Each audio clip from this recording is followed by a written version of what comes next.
silver wings above the blue Atlantic, with the modern navigator reversing that first westward route of the gallant caravels of Columbus, Cabral, and Vasco da Gama. For today's landfall is Portugal itself, where the storied river Tagus still carries its ancient traffic down to the sea, where the fabulous Tower of Belém still stands sentinel on the bright river shore. Long ago, from the site of this historic landmark, Vasco da Gama sailed on his epical voyage to India. The harbor of Lisbon could tell 1,000 stories, tales of glittering Roman galleys, of the intrepid navigators of Prince Henry's day, of that golden age when Portugal ruled over half of the known world. Those glories are gone now, but Lisbon's beautiful Avenida da Liberdade symbolizes the eternal city of the Tagus. Combining the atmosphere of yesterday with the spirit of tomorrow, Lisbon today is a metropolis of some 800,000.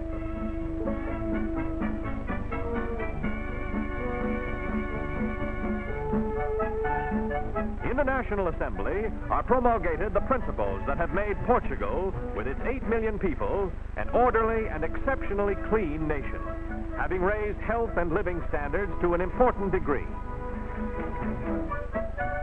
Lisbon is a city of landmarks. The famous Rocio, known as Rolling Motion Square because of its undulating mosaic pattern that creates in one the feeling of rolling over the ocean waves.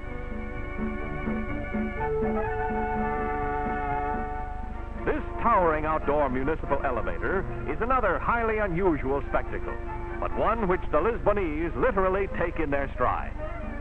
Designed by Gustave Eiffel of Paris Tower fame, it has long conveyed the busy citizen from one level of his hilly city to another. Cable cars also are a necessary part of the civic scene in a city where hill climbing adds to the ups and downs of everyday life. Modernization sets the theme here, with this new building project typifying the progressive planning embodied in Portugal's thriving capital. Here, it's modern housing for the working man, homes which can be purchased on a time payment plan. Further proof that today's Portugal is in step with the future. But time and tradition also survive, and the age-old ways of the Portuguese fishermen have changed but little. Down through the centuries, Lisbon Harbor has been one of his chief ports of call, the riches of the teeming sea his eternal quest, with sardines the principal catch. Fishing remains a major Portuguese industry, supplying much of the daily diet. And as always, the traditional varinas, or fishwives, still hawk their wares through Lisbon's thronging streets. On now to Nazaré, ancient fishing village on Portugal's central coast.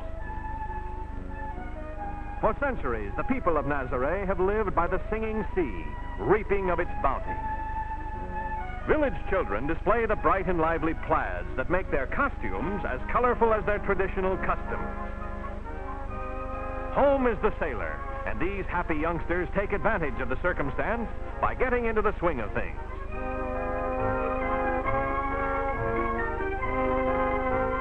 The village fish market presents a picture of activity as varinas and housewives bargain for the catch. To the highest bidder goes the prize, but not without plenty of sales talk. Fish is the mainstay of the Portuguese diet.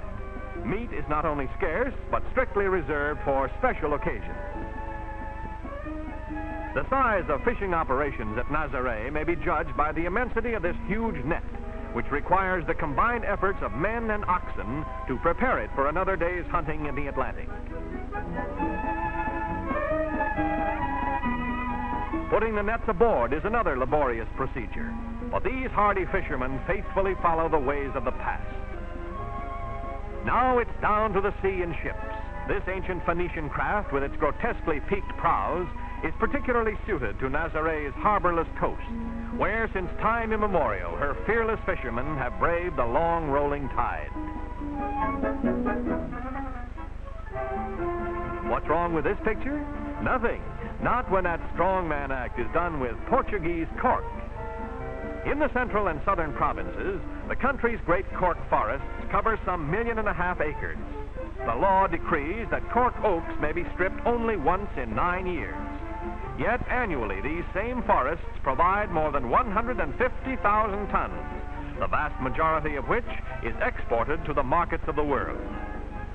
Weighing but 1/4 as much as water, cork bark, with its compressibility and its insulating qualities, has long been used in the manufacture of innumerable products. And Portugal is the leader in the growth and processing of this valuable commodity. When it comes to windmills, Portugal has them by the hundreds. Don Quixote himself might well have tried his trusty lance on this creaking grain grinder. These clay pots whistle as the blades turn. If they cease whistling, the farmer knows his mill has stopped.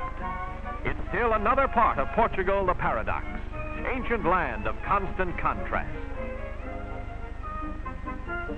From the plains of the south to the Douro River country's northern mountains is a trip of only a few hours on Portugal's very efficient railway transportation system. Porto, city of the north, once the Portus Cale of the Romans, gave its name to Portugal and port wine. Second city of the nation, Porto truly portrays the contrasts of the centuries, combining a strictly modern outlook with the fascinating color of a decidedly historic atmosphere. But Porto's chief claim to distinction is wine, the famous port, which has made it the wine capital of the country. In the rich mountain terrain of the Douro River Valley rise the terraced vineyards which for centuries have fostered the wine of Portugal. Port is the name of a wine made solely from the grapes grown in the Douro Valley. Today, oddly enough, these healthy grapes owe their existence to American rootstock, imported in 1862 to replace the Portuguese vineyards, which were destroyed by a ravaging parasite.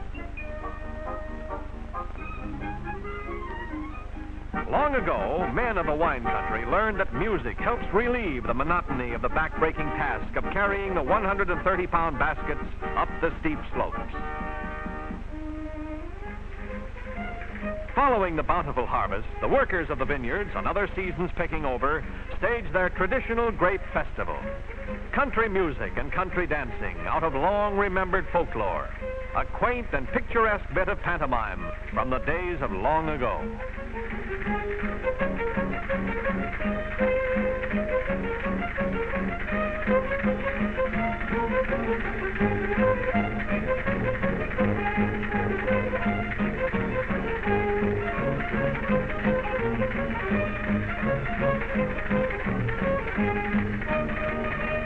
Such is Portugal, historic homeland of the world's great discoverers, proud in her history, proud in her people, taking her place today in that family of free nations upon which so much depends in this world of ours.